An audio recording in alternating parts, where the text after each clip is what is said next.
Hello, humans, and welcome to another episode of Gen X Gamer. Why are the prices going up for the 3DS? Happy New Year, everybody. Happy New Year. This is the first video of the day. I have an outtake of this video for members only because my mind went astray there.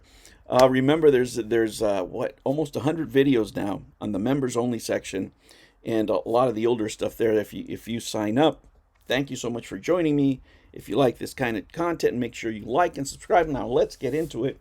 Why are people going back to these bad boys right here? Let me tell you, these were so important to Nintendo, and I think Nintendo's making a big mistake by not exploring a secondary console and only sticking to the Switch, because that is what's saved the company more than once. Their handhelds, the Game Boy saved them back in the day with Sega when they were, going through that gap of releasing the Super Nintendo. The Game Boy went bonkers, and in the same way, when they were struggling with the Wii U that you see up here, it was the 3DS, the DS models that really saved the day, and people are getting back into this.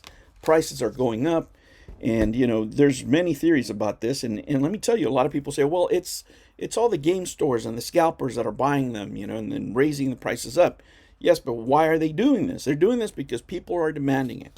There's something about the cell phone that's great. You can have an Apple iPhone like this one or whatever you have, but it still doesn't satisfy the need for retro gamers, for people that grew up in the post Game Boy era. That dual screen is just a different method of controlling your game.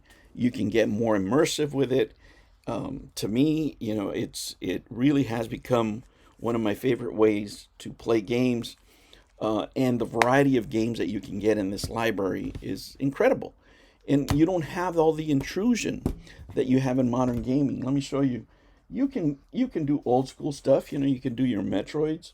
You can do your really retro stuff, right? Go back to the Namco days. You can do what people love to do. Really, really love to do. Here, let me get this one out. One of my favorites, Shin Megami Tensei 4, grindy RPGs that people love because you get immersed in this stuff, right? This is what you do when you just want to sit down. You really don't want a big screen. Maybe you're out somewhere, you're on vacation, you're on a plane, you're on a business trip. And people that grew up with these as kids and people who have experienced this model right here tend to keep them. And now, as they, some of the kids that grew up with these and they're becoming adults, they want this. They don't want to have a huge collection like this. But now you can buy a cart, and let's just, tell it the way it is. This is great quality. You can buy something from China, to emulate stuff, but it's not going to have the same feel.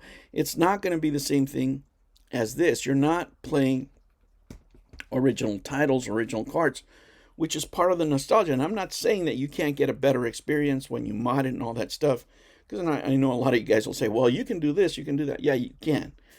But for those customers, it's about the nostalgia, and the fact that you can buy games still at a reasonable price for the 3DS makes a huge difference. It really makes a huge difference. You can have a great experience with this, and get a couple of carts of games that you truly love, whether, you could be playing Mario Kart, some of the old Mario games. You could be playing some of these games that I showed you. You can even be playing retro games. They can be loaded up with the old emulated games they had in the shops back days. That there's a lot of options. But most of all, it's not a cell phone. It's not a cell phone, even though, when they count these numbers, when they give different numbers out in statistics now, they count people that play cell phone games as gamers, and I think that really should be separated, because it really skews the numbers when you count in cell phone gamers. The demographics change, right? Like a lot of women play, for example, cell phone games. They love cell phone games. My granddaughter plays cell phone games. My granddaughters, both of them. Now that I think about it, both of them play cell phone and tablet games. They don't play any console games whatsoever. My grandkids play console games, but they don't play, that much, dedicated cell phone games like Candy Crush, that kind of stuff. They do play the Roblox on the tablets. That's what they do. But this right here is a different kind of gamer. This gamer right here wants buttons. They want a D-pad. They want that double screen experience that you can't have right now on anything else. Now, it looks like the Apple is coming out with a fold out, and of course emulation's coming after that. But you're still just touching a screen. You're still just touching a screen, and there's just something about this form factor that people appreciate. And you can't just say that it's scalpers, that it's greedy retro shop owners. No, people are looking for this because it serves a purpose, and on top of that, the market hasn't caught up. And the pressures in the market right now, look at what they're doing. RAM prices are going up. Everything's more expensive. Everything's more expensive, and nothing has replicated this. Even the Kickstarter they have for the product that's going to have the two screens, that's going to be a computer emulation device. If you want the top tier, you're getting close to $1,000 there. Is that really comparable to this? Now, let me show you here, based on this article, right? I don't know the specific numbers, but I do know that the prices have gone up from what I've seen. So they're saying they skyrocket up to 76%. Some of the consoles have gone from, 100 to 150, $200, depending on the model. If you want them cherry, if you want a brand new out of the box, it's going to cost you more, of course. But people still want this. People have nostalgia for this, nostalgia on the go. They don't want this cumbersome thing where, every time you play, you have to sign up for this service. You have to give them your email. You have to give them your information, all that stuff. None of that exists with the 3DS, that form factor. And let me tell you, the fact that Nintendo is not pursuing a different model other than the Switch 2 for the future, I think is a huge mistake. Unless they're going to re-release the first Switch in different models, they're going to say Switch on the go, maybe portable, and eventually they have to get to phones. If Nintendo doesn't have another form factor, then they're going to have to rely on the phones as their backup plan, because if you don't, in case of a mishap, in case, whatever console, in case, let's say the Switch 3 doesn't do well, right? People don't like it anymore. You have the same situation as you did back in the Wii U days, or in the back where the Sega Genesis was really outperforming the original NES, and they were having that market pressure. It was those handhelds that saw them through the dark times. And right now, Nintendo has no backup plan. And everything in the market right now, whether it's these startup companies that are doing Kickstarters for dual screen emulators that, are specifically for this.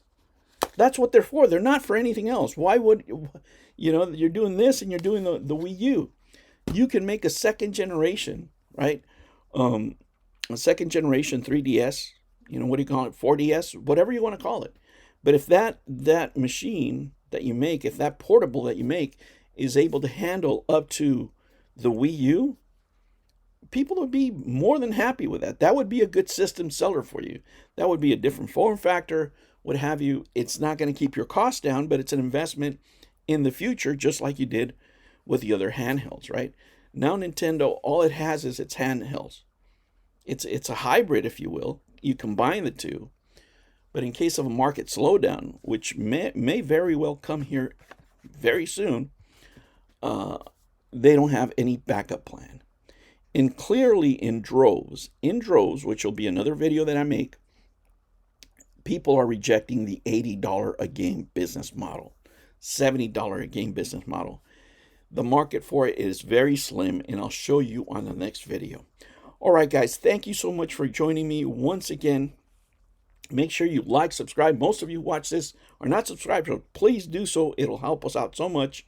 Make sure you hit the like button, and if you're really, really cool, you can join the channel for 99 cents and get access to all the outtakes and all the other videos that YouTube does not want you to see because I talk too much smack. All right, humans, thank you so much. I'll catch you on the next one. Take care.